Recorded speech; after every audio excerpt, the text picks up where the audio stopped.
Hey guys, welcome back. This is the Matrix Man Info, and today we're going to touch on the topic and the black community at large. And we're going through a situation where we're looking maybe to run the world by ourselves.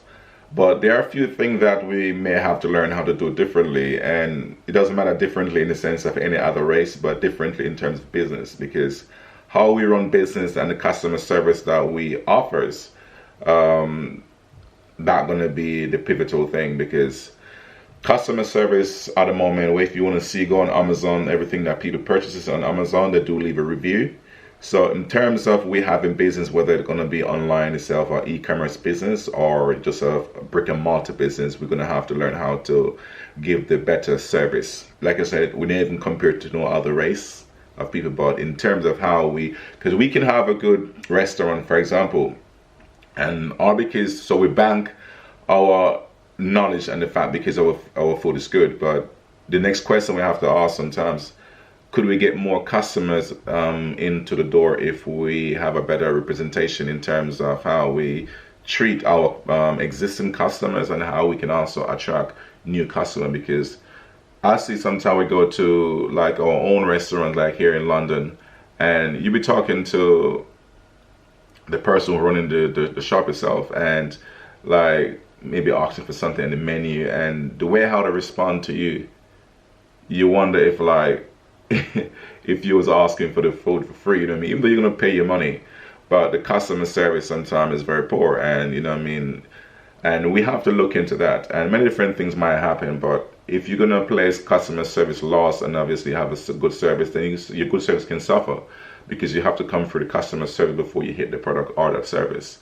So we have to pay key attention to how we think that we don't have nothing to learn in the business realm.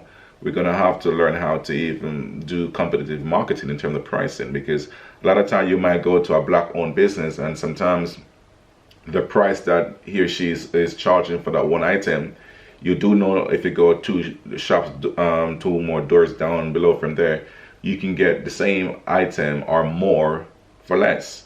And sometimes as a customer, you want to get more for your money. Sometimes, yes, you don't want to just only base it on the fact that I can only support my local bread here, or just go to the corner store or the grocery store itself and buy my bread inside there. I mean, it's a choice, it's a preference.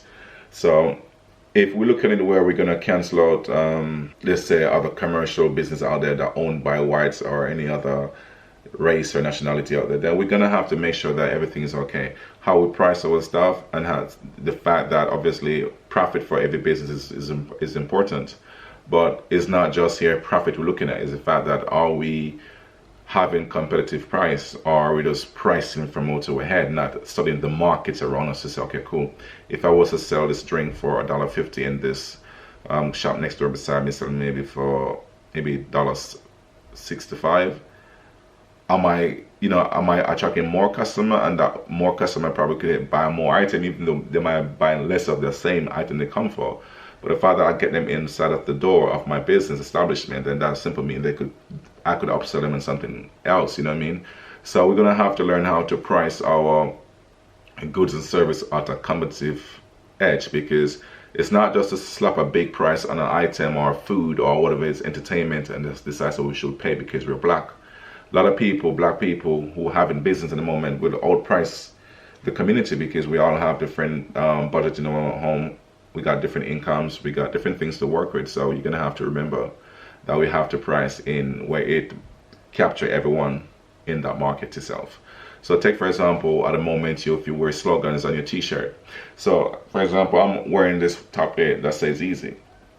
So let's say for example, I'm gonna place I can't breathe for some reason on this t-shirt.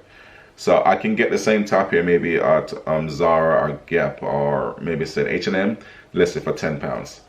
The same t-shirt now, if a black business have this and put a logo on it, that's a $45 or £45 t-shirt. So the question is, what am I buying into here? Because I mean, this one said easy, I get it for maybe £10. You put it over there, you put easy in it, I should pay £30 or $30. Why? Because it's the same shirt. So in the normal sense of the word, to make my money stretch, I would rather go to that shop because I get the same item for less. So I'm not saying you need to make it cheaper, but we're simply saying that you have to find a sweet spot with the pricing, so we don't have to feel suffered by the overpricing. So customer service would be definitely something that we need to look into, maybe as a course that people who have mastered the art itself can come back and teach these things. Secondly, probably go to a class that teach customer service on the whole etiquette of that. The next thing is how we price and how do we study the market itself and see if our price that we're pricing this product is at the right benchmark. Because yes, you have to reflect your overhead costs and everything, and you know, profits, everything is important. But are you overpricing out a bigger market? You're gonna have to look into that as well as black business going forward, because as much as we want to like cancel all of these things around us where we boycott white business and stuff like that, we still need business. Business is not racist in a certain sense. Business is just business. So for me to compete with this business over here, and for that one to compete with me, it's all about business. How we're going to have to leverage the system itself. So canceling out, we have to be careful how we cancel business, because we have a lot still to learn, and we're going to keep learning through people who are perfect in the art of business. So destroying other people's business and also destroying our own business in the process at the moment, as we see with the whole Black Lives Matter movement at the moment, we have to also stop on us. Those black people who may have difficulty getting that loan to open that business, and maybe their business was even struggling before the COVID situation, and now that get destroyed. I mean, how are they going to get back that money? Some of them maybe have to go through some rigid saving, where there was like saving every penny that they make, just because they couldn't maybe never get maybe a loan or something. Now they have saved that money, opened that business maybe a year ago or 2 years ago, and now there's nothing for them to go back to. So we have to look into how we are. So we want to rebuild a new system, and how we're destroying the current one that we have, because regardless, we still need business, but how we're going to do business going forward, that's where we're going to have to put most of our energy, and our focus going to have to be there, how to develop that, our business IQ, and also customer service, and you know what I mean, all the different things that form into the whole aspect of business, because we have to get everything right. If we think the whole system is wrong, we're going to have to learn a new way how to get it right. And we're going to have to learn how to cancel on what we cancel at the moment, because there's lessons to learn and also lessons to execute. And until we get it right, then we can burn what you want to burn. But for now, then nothing should burn at the moment. So thank you for listening. Please leave your comments below and tell me your thoughts, and have yourself a blessed day. Peace.